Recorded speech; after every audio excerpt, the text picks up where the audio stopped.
enfim, a gente tem muito assunto com a professora Laura Mesquita, porque alguém que entende tão profundamente do legislativo e de política como você, a gente tem que ir decupando. Antes da gente falar de ciclo eleitoral de 2026, a gente tem um ciclo eleitoral bem mais pertinho, que já me parece que tá com cartas marcadas, mas, claro, Brasil, né? Eita atrás de vixe. Então, já tivemos na história surpresas, inclusive, que marcaram, né, muito em eleições para as casas, né, para o Senado e para a Câmara. Mas hoje, olhando tanto essas ausências que a gente mencionou, essa relação que o governo federal precisa que esteja azeitada com o legislativo para poder ter qualquer chance, não só de fazer a sua agenda, mas também eleitoral. Como é que você está enxergando aí o próximo mês? Você enxerga espaço ainda para o governo federal tentar influenciar de alguma forma, para ter alguma surpresa, para partidos de esquerda apresentarem candidaturas de última hora só para marcar posição? Como é que você está enxergando aí esse próximo momento? Até podem apresentar, os partidos de esquerda até podem apresentar alguma candidatura para marcar a posição, mas, assim, aparentemente está decidido. E o arranjo feito não é um arranjo ruim para o governo. Você não considera ele ruim? Eu acho que a escolha do Hugo Mota como o candidato a presidente da Câmara é uma derrota para o Arthur Lira. Okay. Ainda que o Lira tenha abraçado a candidatura dele, ele não é o candidato do Lira. Aham. O Lira tem muito menos influência sobre ele do que ele teria, por exemplo, sobre o Elmar Nascimento. Uhum. E é uma figura que está mais próxima do executivo, tem mais chance do executivo não só construir pontes, porque as pontes já estão construídas, mas de construir consensos. Uhum. Então, nesse sentido, assim, o império do Lira acabou. Se a gente estivesse falando do Elmar Nascimento, que era o candidato do Lira, ele seria basicamente um fantoche do Arthur Como Lira. o Pacheco foi do Alcolumbre. Você acha que dá para fazer essa analogia? Eu acho que menos, porque se a gente lembrar do governo Bolsonaro, Rodrigo Maia, presidente da Câmara, e Alcolumbre, presidente do Senado, o Alcolumbre era quem batia de frente, né? Um pouco o que o Lira foi agora nesse governo Lula é o que o Alcolumbre foi pro Bolsonaro. O Alcolumbre não, desculpa. O Lira para o Bolsonaro, o Alcolumbre para o Bolsonaro, mas assim, o Alcolumbre, eu acho que ele vai cumprir um pouco esse papel do Lira. Uhum. E o Pacheco, quando assume, ele fez um pouco aquele papel do Rodrigo Maia, de ser uma figura mais ponderada, mais buscando consenso e com uma figura mais estadista, com uma agenda de país, mais preocupado. Porque se a gente olha para o Lira ou para o Alcolumbre, eles não têm agenda de país. Eles têm agenda de alto interesse, de interesses localistas, personalistas e muito pontuais. O Rodrigo Maia, O Pacheco. O Rodrigo Maia, ele bancou a reforma da Previdência. Uhum. O Rodrigo Pacheco, ele fez esse ponto de contraponto, de garantir uma estabilidade para o país, de ser sempre um ator de pôr panos frios, né? Assim, de esfriar a temperatura, de ser uma ponte entre o Executivo e o Supremo. Uhum. Então, eu acho que o Alcolumbre vai vir como uma figura de maior confronto com o Executivo. E o Hugo vai inverter. Vai inverter. Então, eu não acho que o Pacheco foi um fantoche do Alcolumbre, não. Agora, antes de eu mandar para a Luísa, que eu sei que ela tem mais uma pergunta, só para a gente não perder esse fio da meada. Ao mesmo tempo, você usou uma frase forte, né? O império de Arthur Lira acabou. Mas não seu legado, né? Não. E aí, eu queria entrar... Assim, eu acho que a gente nunca vai poder posicionar o Lira na história sem falar de emendas do orçamento ao mesmo tempo, né? Embora ele não tenha inventado isso, né? Não tenha sido algo... com ele e com o arranjo que ele fez com o ex-presidente Jair Bolsonaro, a coisa mudou de patamar e se transformou pauta em pauta nacional e, enfim, vai ainda continuar. Até uma das nossas espectadoras, a Tatiana Salles, ela falou assim, olha, eu queria ouvir da professora uma avaliação a partir até de um artigo que ela leu no Brasil Journal, do Marcos Mendes, dizendo que em nenhuma democracia as emendas são tão detalhadas quanto no Brasil. Então, eu queria te ouvir um pouco sobre se há um exagero ou não nessa ação do Flávio Dino de querer mais e mais transparência, se a gente... Com a saída do Arthur Lira, existe um caminho de diminuir um pouco esse controle orçamentário que a Câmara e, enfim, o Congresso tem, e o que esse legado, de que forma esse legado empodera o Lira daqui para frente, ou se ele simplesmente sai do cenário, do tabuleiro. Fiz muitas perguntas, vamos tentar organizar. Eu acho que o Lira deixa um legado, mas eu sempre... Esse é um legado do Lira, mas mais do que o Lira. Esse é um legado do governo Bolsonaro e do Paulo Guedes. Ok. A gente teve um ministro da Fazenda... colocar na conta do Paulo Guedes. A gente teve um ministro da Fazenda que não se importava muito com o orçamento. Quer dizer, não, a minha agenda é outra. Eu tenho aqui uma agenda macro que independe do orçamento. E a gente tem do Paulo Guedes, porque o Paulo Guedes fez um super ministério, o planejamento estava lá, então estava tudo embaixo dele. O presidente Bolsonaro e o Paulo Guedes não se importavam com o orçamento, eles achavam que eles não precisavam controlar o orçamento para implementar a agenda deles. E, na medida em que o Bolsonaro entendeu que ele precisava, sim, fazer um arranjo com partidos no Congresso, porque primeiro ele falou que eu vou negociar com a bancada da bala, com a bancada da Bíblia, eu não vou precisar fazer governo de coalizão, eu não preciso trazer os partidos. Ele não foi bem sucedido nisso, porque o nosso arranjo institucional não permite. Então, o que o Arthur Lira e o Ciro Nogueira ofereceram para ele? Olha, já que vocês não estão dando muita importância para o orçamento, dá aqui para a gente... A gente faz essa gentileza. A gente organiza esse negócio, tira essa preocupação da cabeça de vocês, organiza esse negócio e em troca a gente entrega os votos que vocês precisam. Uhum. Naquele momento era um ganha-ganha, mas deixa um legado, deixa uma herança muito complicada para o Brasil.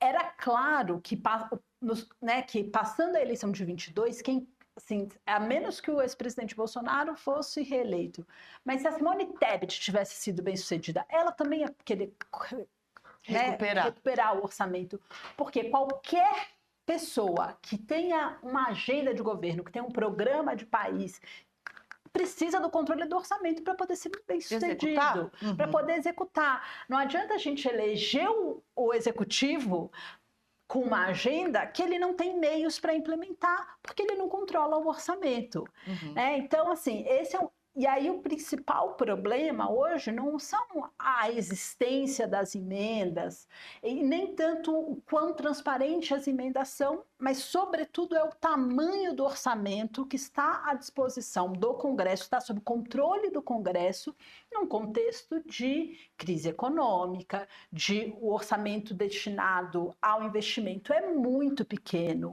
é muito restrito, né? Assim, a gente tá num momento de ajuste de contas, e aí o dinheiro que sobra para investir está uma parte muito significativa sob controle do Congresso. Tem ministério que o Congresso tem uma autonomia sobre uma parte maior do orçamento desse ministério que o próprio ministro. Por exemplo, eu não vou me lembrar agora de cabeça, mas mais de um. Sobretudo os ministérios pequenos. Então, isso torna bastante isso faz com que o orçamento seja um problema. E, claro, o Arthur Lira foi muito habilidoso nesse sentido, porque ele falou, olha, eu vou organizar aqui a coisa, eu vou atender a todo mundo, o baixo clero. A gente não tem mais. Hoje o baixo clero já é maioria no Congresso, né? Então, atender esses... A gente perdeu o contato momentaneamente com São Paulo no momento em que a professora Lara Mesquita falava dessa dificuldade, né, do governo federal em acessar o orçamento, dizia que até alguns ministérios têm orçamentos inferiores aos que são dados aos parlamentares por conta das emendas. Daqui a pouquinho a gente retoma o contato com eles. Enquanto isso, você pode mandar para a gente a sua mensagem aqui pelo nosso YouTube. Tem bastante gente falando. O Oscar escreve para a gente dizendo excelente análise. Realmente, a professora Lara dando uma aula ali, ela que estuda a relação do legislativo com o executivo. Então, fica aí que a gente já volta com ela. Tem muita coisa ainda para falar. Também o pessoal falando aqui a respeito dessa intenção, né, da oposição por um projeto de anistia política. A gente conversou sobre isso com a professora Lara, que diz que é pouco provável, já que a gente tem um contexto diferente de outros momentos em que a gente teve anistia aqui no Brasil, por exemplo, no final da ditadura civil-militar de 64, porque a gente tinha que sair de uma ditadura, né? Agora a gente teve um ato golpista, né? Teve uma ameaça golpista, mas nós não estamos numa ditadura, não estamos saindo de uma ditadura, então não há uma discussão de um acordo, né? A gente não tem que negociar isso. É crime, golpe de Estado é crime, tentativa de golpe de Estado é crime, de abolição violenta do Estado Democrático de Direito. Então, é o mais provável que essas pessoas sejam julgadas dessa forma, inclusive os atores políticos envolvidos, né? Mas a gente restabeleceu o contato com São Paulo. Flávia, a professora Lara estava falando exatamente dessa dificuldade do governo em relação ao orçamento que agora está com o legislativo, né? Isso. Estamos de volta. Desculpa, pessoal, problema técnico. Por favor, professora, pode concluir teu pensamento. Não, então, eu acho que esse é o principal desafio e é nesse sentido de que é um legado... Uma vez que você põe a pasta para fora do tubo, é muito difícil pôr para dentro, né? Então, o papel do Supremo é em dizer, bom, já que o executivo, ele é auditado, a gente teve presidente que já foi empichado por crime fiscal. Vocês, legislativos, se vocês querem controlar uma parcela tão grande do executivo, vocês precisam ser completamente transparentes. Não dá para querer ter uma parte tão grande do orçamento e falar, eu vou fazer o que eu quero. Eu acho que esse é o nosso principal problema. O tamanho do orçamento exige que se cobre mais do Congresso com o que ele está fazendo com esse recurso. Porque, senão, qual é o problema? O recurso das emendas é um recurso de investimento. Muitas vezes, os parlamentares mandam esses recursos sobre rubricas dúbias e que permitem que quem recebe o recurso na ponta, vamos pensar aqui uma prefeitura, ela não faça um investimento, ela pague a folha de pagamento deles. E isso vai fazer o quê? Vai diminuir o nível de investimento no país e vai ter uma consequência de longo prazo. Então, a gente precisa, sim, controlar isso.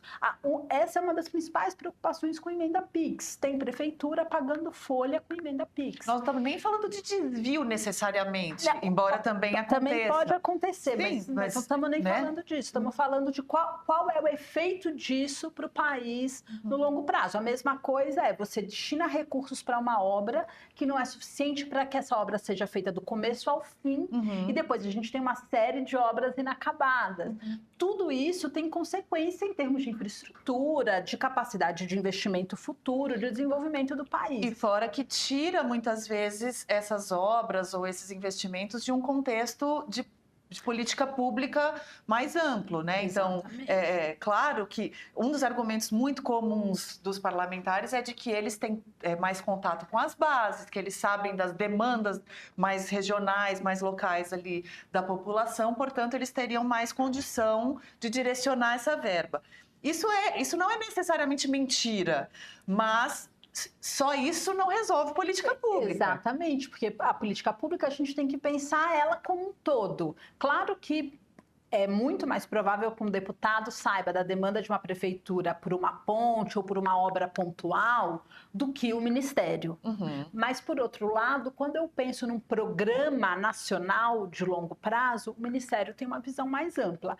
Então, ninguém está dizendo que é proibido ter emenda, que é ilegal e que as emendas são necessariamente ruins. Acho que a principal discussão nesse momento é o montante de recursos sobre o controle do legislativo versus o montante de recursos sobre o controle do executivo. Perfeito. Lu? Eu Quer tenho fazer a tua pergunta? Quero sim. Na verdade, a Lara falou aí sobre colocar a pasta de volta no tubo, né? Eu diria o gênio de volta na lâmpada também, que é um processo que imagino que vai ser muito difícil, ou pelo menos muito trabalhoso, tanto para o executivo como para o judiciário. E essa disputa deve se estender por mais tempo. Então, eu queria saber, a respeito desse desgaste, né? O quanto isso pode desgastar a relação entre os poderes e deixar as coisas mais difíceis para o governo, né? Porque quanto piores são essas relações, pior é a situação para o governo governar. Mas também falar de como a população olha para o legislativo e responsabiliza esses atores do legislativo. Porque, para o bem e para o mal, normalmente quem é responsabilizado é o chefe do executivo, né? É o poder executivo. E agora, por mais que isso esteja sendo mal visto pela população brasileira, né? Todo mundo está olhando e está dizendo, olha, é um dinheiro que a gente sabe de onde vem, mas não sabe para onde vai, não sabe como é gasto, é isso. Está sendo usado não necessariamente em desvios, mas provavelmente também, mas para pagamento de folha, de prefeituras, enfim, que não é o correto, né? Não é o que a gente deveria observar. E mesmo assim, há uma dificuldade de responsabilizar essas pessoas que estão votando dessa forma, né? O que precisa mudar, Lara, na relação do brasileiro com o legislativo, né? Nessa compreensão do que é o legislativo, do que faz o legislativo? Bom, se eu soubesse a resposta para essa pergunta, eu acho que eu não sei o que precisa fazer para mudar a relação, né? Eu acho que o seu diagnóstico está correto no sentido de que é fato, a população não responsabiliza o legislativo pelas medidas que ele toma. Isso, em grande parte, também tem a ver com a nossa história política, não só recente, mas com a nossa história política. O Brasil, tirando as exceções pontuais, a gente sempre teve um modelo presidencialista, onde o presidente acaba detendo muito poder, acaba sendo a figura mais pública, e é natural que se associe a ele a responsabilidade sobre isso. Também o fato de a gente ter um sistema pluripartidário, muitos partidos, e uma mudança, mesmo quando os partidos continuam os mesmos, mas mudam os nomes, né? Uhum. Isso pode acabar tornando mais difícil para o eleitor, para o cidadão médio, identificar quem que está junto com o governo, quem que está contra, e associar essa posição nacional ao que eu vejo ali no momento da campanha. Uhum. Então, talvez a nossa estrutura institucional dificulte isso um pouco, e também a nossa pouca cultura política e pouca educação política. Eu sou professora na Fundação Getúlio Vargas, e perto das eleições municipais, eu estava conversando com alguns amigos professores lá, economistas, pessoas com outra formação que não são da ciência política, e eles não sabiam explicar como funciona o sistema eleitoral brasileiro. Então, a gente está falando de gente educada, que lê o jornal, que fez doutorado fora do Brasil, que tem acesso à informação. Mas por quê? Porque isso não faz parte... Não é que essas pessoas não sejam inteligentes, muito pelo contrário. Mas é porque isso não faz parte da nossa cultura cívica. Isso não é ensinado na escola, como é nos Estados Unidos, ou na Alemanha, ou em vários países que a gente pode pensar como referência. Então, eu acho que não é... Sempre que tenha um traço cultural, não é muito fácil de mudar. Então, eu acho que essa pouca responsabilização é uma combinação de cultura com desenho institucional. E acho que aí também vale a pena reforçar esse ponto. Assim, é muito recente mesmo se a gente for pensar entre os formadores de opinião, a imprensa, essa ideia de responsabilizar o legislativo. Era sempre visto de uma maneira assim, o executivo está fazendo isso para comprar votos. É o executivo que toma uma iniciativa de fazer algo que não seria desejado. Então, a responsabilidade é do executivo. É muito recente essa visão de que o legislativo também tem responsabilidade nisso. Nossa, você me deu várias deixas aqui para... Porque também tem uma coisa, mesmo quando a gente pensa em escândalos de corrupção, que normalmente é o que mobiliza mais a população, né? Quando a gente pega, por exemplo, aqueles históricos, anões do orçamento, por exemplo, ficava muito vinculado a figuras meio folclóricas, meio exóticas e tal. Aí vem Mensalão. Teve outros no meio do caminho, tá, gente? Eu tô só falando isso que você falou. Só o escândalo ficava de um lado, do lado que corrompia e não do lado que se deixou corromper. Ficava mais concentrado, assim, muito concentrado no lado do executivo. Mas mesmo essa ideia de que é o executivo que está corrompendo, não necessariamente, o executivo também pode estar sendo pressionado. Olha, eu só vou... Não é porque ali não era nenhuma questão de compra de voto, o escândalo do Mensalão, era uma outra coisa. Mas muitas vezes a gente tem alguns atores, eu também não quero generalizar, porque não é verdade que o legislativo é todo corrupto. Não, exato. Mas aí você pode ter ali alguns atores que chegam e põem na mesa, olha, eu quero isso. Então, quando a gente vai ler, né, tem vários livros, reportagens já sobre, por exemplo, envolvendo a questão do governo, o que depois virou a Lava Jato, a relação do governo com a Petrobras. Você tem grupos de partidos, alas de partidos que chegam e falam, eu quero essa diretoria da Petrobras. Isso não tem nada a ver com o meu comportamento legislativo, é uma outra agenda, só que eu posso usar a estrutura do partido para dificultar a sua vida se eu não ganhar essa diretoria da Petrobras que eu quero. Então, acho que aqui, né, tem uma coisa. Você falou do escândalo dos anões do orçamento. Eu acho que essa é a única saída para a gente reformar o que acontece no orçamento hoje. O escândalo dos anões do orçamento remete muito ao que a gente viu nisso que ficou conhecido como orçamento secreto. As emendas de relator. E ele foi reformado por causa de um grande escândalo de corrupção e foi reformado com iniciativa e atuação muito, assim, com protagonismo do legislativo, dizendo precisamos melhorar a nossa imagem. Então, se é fato, eu tenho lido na imprensa, não tenho conhecimento mais detalhado, mas tenho lido na imprensa que tem muitas denúncias de corrupção que já chegaram ao Supremo relacionado às emendas do orçamento. Se isso se tornar de conhecimento público, eu acho que aí a gente pode ter uma chance de reformar o equilíbrio do orçamento, como aconteceu no escândalo dos anões.